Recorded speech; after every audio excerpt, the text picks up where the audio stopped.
Et le sentiment qu'il y a vraiment une opportunité historiquement unique de changer quelque chose qui a été fait de la même manière depuis 250 ans à peu près.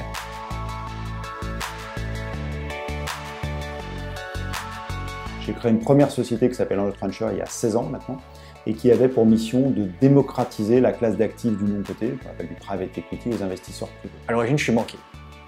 J'ai fait de la banque d'affaires pendant 17 ans, j'étais trader à Londres sur les salles de marché. Et Patrick, il vient d'une grande institution, Goldman Sachs, où il a été partenaire, ce qui est le Graal, chez Goldman Sachs. Et dans ce cadre-là, j'ai rencontré les gens de Partech et je leur ai dit, il y a des choses phénoménales qui se font dans le domaine du prêt. La France est un des rares pays au monde aujourd'hui où plus de 90% des emprunts se font avec les banques. Aux États-Unis, c'est moins de 50%. Au Royaume-Uni, c'est à peu près 55%. Et ils m'ont proposé de rencontrer Olivier. Genre speed dating, on nous met dans une salle de réunion et on nous laisse échanger. En fait, au bout de 15 minutes, il s'est révélé assez clair que c'était pas juste une histoire d'investissement, qu'il y avait vraiment un travail passionnant de création à faire. Ça m'a donné l'envie, après 16 ans d'aventure entrepreneuriale, de repartir de la feuille blanche. Lendix aujourd'hui, c'est pour un emprunteur, une entreprise, une solution pour emprunter, pour financer ce qu'elle a besoin de financer de manière très rapide et en toute transparence. Ça permet à des particuliers, à vous, à moi, de prêter en direct de l'argent à des entreprises. Dans l'idée du crowdlending, on a souvent l'image du financement par la foule et on s'est dit qu'il fallait avoir une balance entre cette foule et aussi des investisseurs plus avertis. C'est pour ça que nous, on investit dans tous les prêts et c'est pour ça qu'il y a des institutionnels, des banques, des assureurs, des particuliers fortunés, etc. qui investissent aussi dans tous les prêts. Et c'est ce mix unique qui nous a permis de faire décoller très vite les volumes et de se retrouver avec des croissances dignes d'une start-up, c'est-à-dire des croissances de 30% par mois du volume prêté. On est aujourd'hui potentiellement sur une trajectoire pour faire un peu plus de 45 millions d'euros de prêts cette année. Aujourd'hui, l'idée de Lendix n'est absolument pas de créer le leader franchouillard du secteur, mais vraiment de créer une entreprise qui va être le leader en Europe continentale.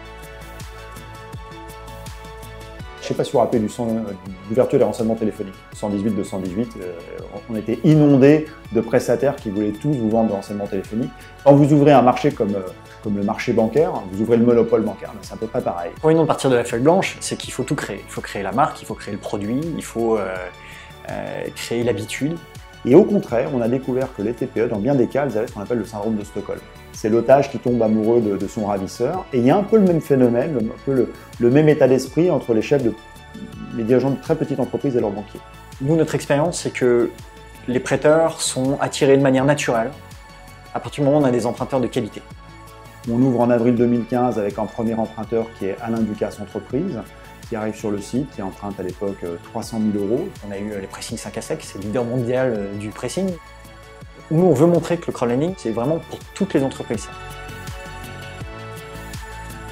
Au démarrage de Lendix, on s'attendait à ce que ce soit vraiment une clientèle de TPE. On s'est dit que notre discours il va particulièrement bien passer chez le boulanger, le charcutier, l'artisan, etc. En disant c'est peut-être lui qui a le plus de difficultés à discuter avec la banque. En fait, on s'est un peu trompé dans notre analyse initiale et c'est plutôt les entreprises d'une certaine taille qui ont acheté nos arguments et les avantages de Lendix. Et en fait, je pense que nous avions sous-estimé la capacité des groupes un peu structurés, avec des directeurs financiers, etc., à valoriser cette possibilité d'aller emprunter au-delà des banques. Les entreprises se rendent compte que de la même manière qu'elles n'ont pas un seul fournisseur, qu'elles n'ont pas un seul client, il leur faut avoir plusieurs sources de financement. Et ça, c'est très dur à casser. On doit faire un énorme effort pédagogique pour leur expliquer que oui, il faut oser être infidèle. Diversifier vos sources de financement, c'est comme ça que vous allez mieux mener votre barque. Chez Lendix, on lève des fonds de deux façons. On lève des fonds pour financer l'entreprise Lendix. Et ça nous permet de croître, d'embaucher les équipes de crédit, les équipes de tech qui sont vraiment importantes. C'est le fameux roadshow où on va voir les business angels, les fonds de capital risque, éventuellement les investisseurs corporate pour lever de l'argent.